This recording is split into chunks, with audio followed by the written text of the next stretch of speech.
Well, hello again on this fine day. This is Dr. Greg Oliver at Fat Doctor TV. And we had a couple of episodes where we talked about hormones. Today we're going to talk about another hormone called testosterone or androgens. Estrogens are female hormones, androgens are male hormones.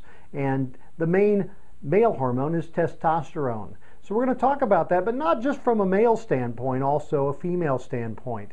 A lot of people don't know that females produce testosterone. Of course, males do produce some estrogen too. The ratios are much different. In fact, a woman will produce in her fertile years about 1/7 the testosterone that men will produce. And there are fluctuations or variations depending on your physical fitness, the amount of muscle you have, the exercise you do, the food you eat. There's lots of things that contribute to how much testosterone you have. So, what is the importance of the androgens or the testosterones?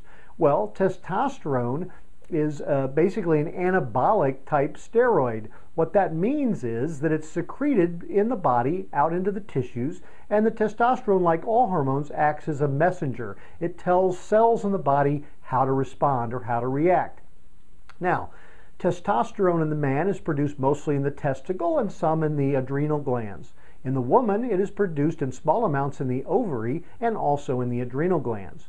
Matter of fact, we talked recently about PCOS, polycystic ovary syndrome, and that is a syndrome where too many androgens are being produced in the ovary, so that the woman has problems with periods, has increased hair growth, obesity, and lots of different problems associated with that. And if you want more information on that, go back to our PCOS episode. But women should produce a small amount of testosterone throughout their lives. And what we find is that testosterone in a woman is also important for bone health, muscle health, fitness levels. The metabolism is partly responsible or partly dictated also by testosterone levels, and sexual function such as libido or sexual drive is also dictated in many ways by testosterone or androgens in the female. When women get close to menopause, not only do their estrogen levels drop, but also their testosterone levels drop. And so naturally they will decrease their libido or sexual drive also.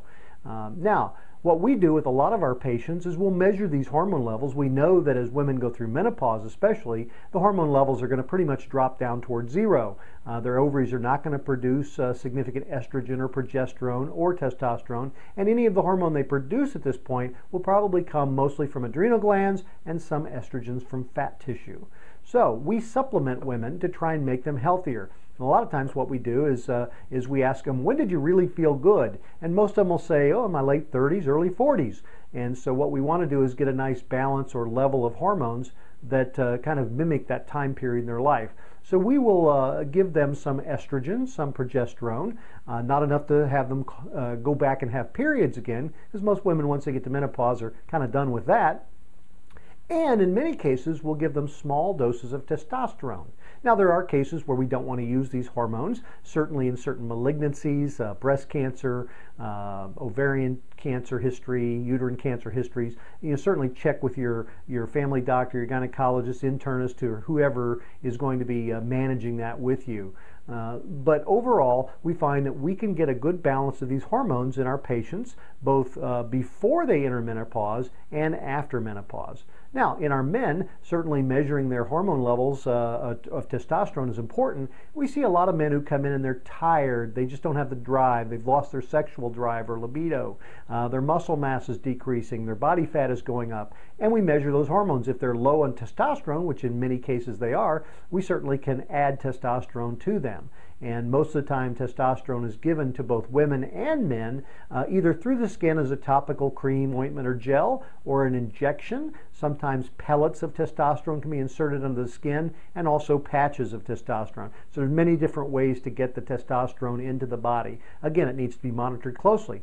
But with the right amount of testosterone, both for men and for women, they'll feel much more energetic, their muscle mass will be leaner and stronger, they'll decrease their body fat, their sexual drive and libido will be up, and overall just a generally much fitter and much healthier person. So if you think that any of these symptoms may apply to you, get with your healthcare provider, your doctor, and make sure that your hormone levels are where they should be. And if not, they can certainly be adjusted.